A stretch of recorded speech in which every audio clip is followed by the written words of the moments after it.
un año de los sucesos del 31 de marzo, hay muchas preguntas todavía por contestarse. Distintas versiones empañan la realidad y hacen que sea muy difícil tener una idea clara de qué sucedió verdaderamente esa noche. A un año del 31 de marzo, todavía conmueven las imágenes de caos y destrucción en el Congreso y el centro histórico de la ciudad.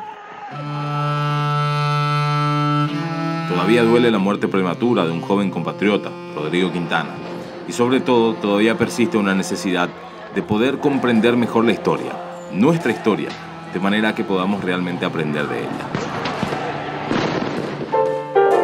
Hay un patrón, un ciclo repetitivo en nuestra historia nacional, de manifestaciones, violencia, muertes, Juan Carlos Galaverna del Valle, por la condena, juicios políticos y cambios de gobierno, del que parece no nos podemos liberar. Y coincidentemente, es en otro 31, en el año 1931, cuando este ciclo comenzó. 23 de octubre de 1931, Asunción, Paraguay. Un grupo de estudiantes marcha a manifestarse hasta el Palacio de Gobierno. Recriminan al presidente Guyari su inacción en la defensa del Chaco. Solo semanas antes había caído el Fortín Samaclay en manos de tropas bolivianas. A medida que la manifestación de los estudiantes avanza, más gente se va sumando. La turba enardecida llega hasta el Palacio de Gobierno, protegida por un escaso cordón policial. Todo se siente a punto de explotar. Irónicamente, el gobierno de Guyari ya venía haciendo preparativos para la guerra desde hacía un tiempo, pero con completo secretismo para no alertar al enemigo. De hecho, el país estaba esperando la llegada de un envío de armamentos que se habían comprado pensando en el conflicto con los bolivianos. Los jóvenes manifestantes desconocían de estos planes, pero no así los políticos opositores, los disidentes liberales y los líderes sindicales. Existe un consenso hoy entre la mayoría de los historiadores paraguayos que el estudiantado secundario y universitario fue manipulado por extremistas que habían copado las cúpulas sindicales y los diarios más importantes de la época, todos con intereses políticos y económicos opuestos al gobierno de Guyari. Pero volvamos al 23 de octubre. La turba de manifestantes supera el cordón policial y ataca al Palacio de Gobierno. El presidente Guyari se refugia en su oficina. Proyectiles impactan contra el edificio. Los manifestantes destruyen todo lo que encuentran a su paso y encaran hacia la escalera que conduce al despacho presidencial. La situación se descontrola. Desde la terraza del Palacio de Gobierno, un oficial de la Guardia Presidencial, Epifanio Vázquez, decide actuar y da la orden de disparar las metrallas automáticas contra la multitud. El ruido es ensordecedor.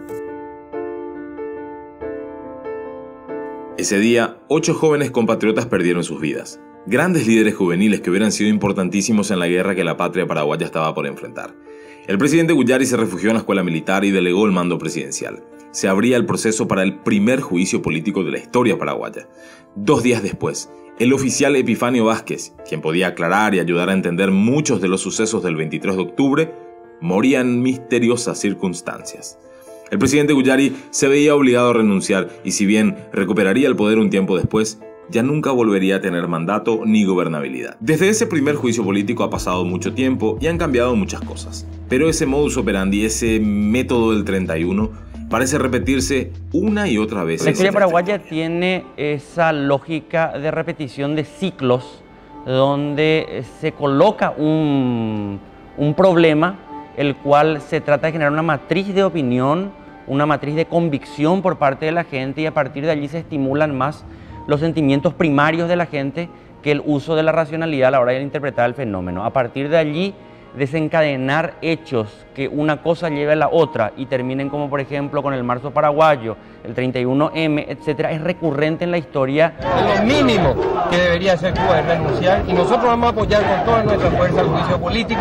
rechazo categóricamente este circo. por la condena. Don Alfredo Stroessner sea nuevamente nombrado presidente de la República del Paraguay. Que venga la gente. Cuando el statu quo parece como que no permite que se muevan las piezas, entonces entra un actor a manipular incluso la propia voluntad de la gente para poder modificar el tablero. Eso es algo muy recurrente y tiene que ver con la cultura no democrática del país, donde para modificar la correlación de fuerzas se usa más la fuerza bruta que esperar a convencer a la gente y modificarla por la voluntad popular. Son situaciones que con la intervención de los medios son muy fácilmente manipulables cuando existe un volumen de medios que sea suficientemente importante para orientar de una u otra manera a la opinión pública. Desde el 23 de octubre de 1931 al 31 de marzo del 2017 pasaron más de 75 años. Durante ese tiempo, desde ambos lados del espectro ideológico y desde los distintos partidos políticos, se han utilizado muchísimas veces el método del 31. Manifestaciones auténticas son infiltradas por violentos o son llevadas a un extremo por líderes políticos o por los medios, que intentan instaurar su propia agenda. Estas manifestaciones se tornan violentas, terminan con muertes rodeadas de causas misteriosas que nunca se llegan a esclarecer, y el costo político para el gobierno de turno es demasiado alto. Y luego está el juicio político o la renuncia del presidente, lo que sea que llegue primero. ¿Cómo se instala el juicio político?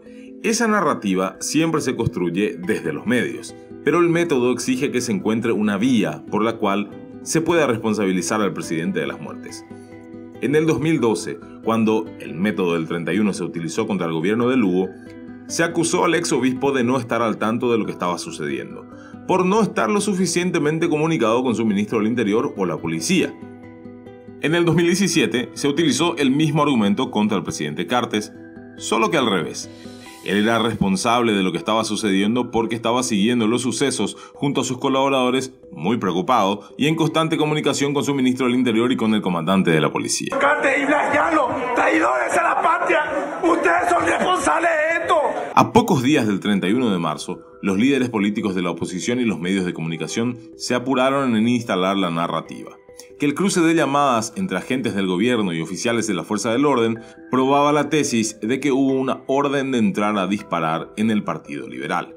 Sabían que la tesis no se iba a sostener en el tiempo y que estaba llena de agujeros, pero lo único que necesitaban era que la historia prenda lo suficiente para impulsar un juicio político. La historia paraguaya estaba de su lado y el gobierno del presidente Cartes estaba destinado a caer, como tantos otros antes del sur. Cuando se nota que hay un criterio periodístico en la información, se respeta y se confía. Cuando ese criterio se traslada hacia una militancia por una posición, obviamente se va perdiendo confianza y respeto hacia esa forma de leer, entre comillas, la realidad. La historia política en los últimos 5 años en Paraguay en realidad estuvo descrita no por el enfrentamiento entre Partido Colorado y Partido Liberal, sino por el enfrentamiento de grandes grupos empresariales en posesión de medios de comunicación. Hay que ser honestos y reconocer que siempre van a haber intereses políticos, económicos o de cualquier otra índole. Mientras el método del 31 siga siendo efectivo, de seguro los políticos y los grandes poderes económicos lo van a seguir utilizando. Y es nuestro deber como ciudadanos estar alerta, porque cuando nos damos cuenta de estos intentos de manipulación, nos volvemos más conscientes de nuestra propia realidad. Siempre que nuestros líderes políticos nos llamaron a la violencia para defender a la democracia, o nos mintieron o nos llevaron por el camino equivocado. Porque si algo nos enseña la historia, es que la democracia se defiende no con violencia, sino con conciencia.